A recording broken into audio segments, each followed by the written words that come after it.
राष्ट्रीय लोक मोर्चा के राष्ट्रीय अध्यक्ष उपेंद्र कुशवाहा ने आज गया जी के गांधी मैदान में पार्टी की ओर से आयोजित संवैधानिक अधिकार परिसीमन सुधार महारैली के माध्यम से इस महाअभियान के लिए विक्रमगंज और मुजफ्फरपुर के बाद आज गया जी से तीसरी बार शंखनाद किया। इस महारैली में औरंगाबाद, गया जी, अरवल, नवादा, जहानाबाद, नालंदा, जमुई, शेखपुरा, लखीसराय और संगठन जिला बाढ़ से हजारों कार्यकर्ताओं का समागम हुआ।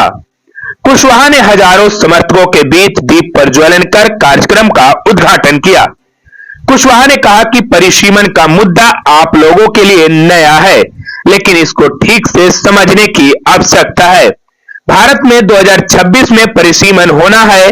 भारतीय संविधान का अनुच्छेद 82 देश में हर 10 सालों में जनगणना करवाने के बाद परिसीमन आयोग का गठन कर लोकसभा सीटों की संख्या का फिर से निर्धारण करने का अधिकार देता है।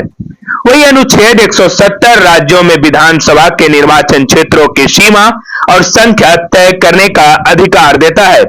अभी तक देश में 1951, 1961 और 1971 की जनसंख्या के आधार पर परिसीमन कर लोकसभा की सीटों को निर्धारित किया गया है। राज्यों के लोकसभा और विधानसभा सीटों की संख्या आबादी के अनुसार निर्धारण करना परिसीमन का मूल उद्देश्य है। देश में परिसीमन 1971 तक आबादी के अनुसार तय होता रहा, किंतु 1976 में तत्कालीन प्रधानमंत्री इंदिरा गांधी जी ने परिसीमन को 25 वर्षों के लिए फ्रीज कर दिया।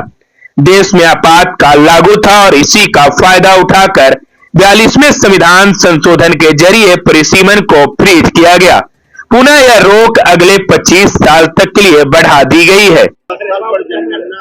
जनगणना के उपरांत जो आबादी होगी उस आबादी के हिसाब से देश में लोकसभा क्षेत्रों की संख्या का निर्धारण, राज्य में विधानसभा क्षेत्रों का निर्धारण, लेकिन पिछले 50 वर्षों से यह काम बंद है। देश की आजादी के बाद शुरुआती दौर में निश्चित रूप से 3 बार परिसीमन हुआ, क्षेत्रों की संख्या बढ़ी, लेकिन 50 साल से यह नहीं हो रहा है, जिसके चलते बिहार जैसे राज्यों का बहुत ही नुकसान है। दक्षिण के कुछ राज्य हैं, 21 लाख लोग मिलकर वहाँ एक एमपी भेजते हैं औसतन, और हम लोग के यहाँ औसतन 31 लाख लोग मिलकर एक प्रतिनिधि भेजते हैं लोकसभा में। यह संविधान ऐसा नहीं कहता है, लेकिन संविधान में संशोधन करके आपातकाल के समय में ऐसी व्यवस्था कर दी गई, एक समय सीमा बना दी गई। समय सीमा 2026 से समाप्त होने वाली है।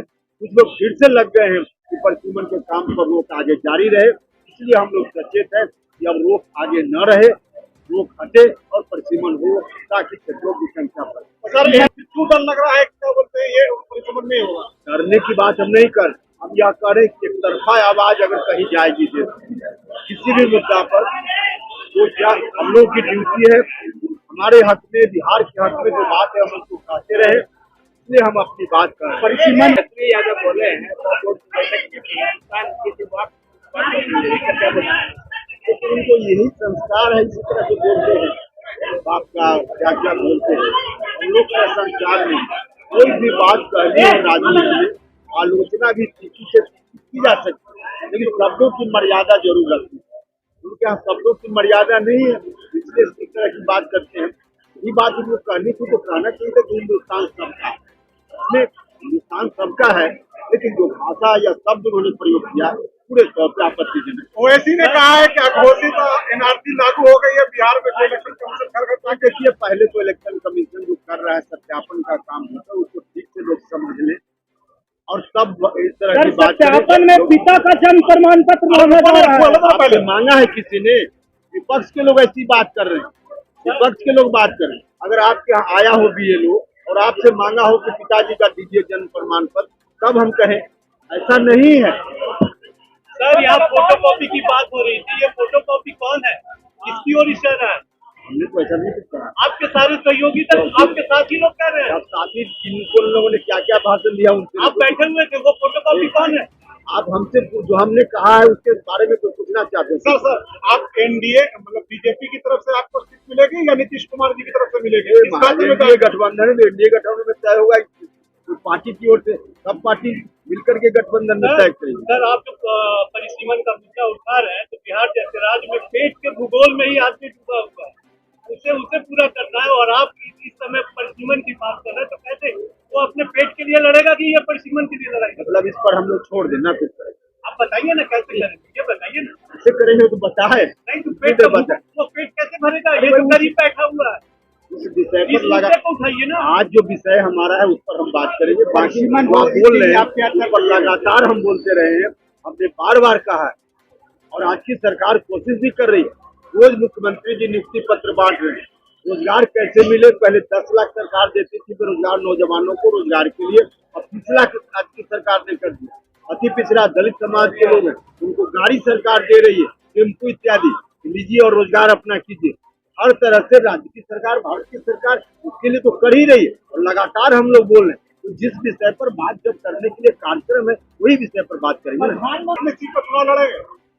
243 पर एनडीए लड़ेगा। आपकी पार्टी कितनी सीट? पार्टी को तय अभी नहीं हुआ है, तय हुआ तो अगर तय आपके अनुसार नहीं मिलती है सीट तो फिर आगे कोई ऑप्शन रखेंगे? आप निगेटिव बात क्यों बोलते हैं? हम तो आशावादी आदमी, पहले ही क्यों मान लें कि यह नहीं होगा वह नहीं होगा।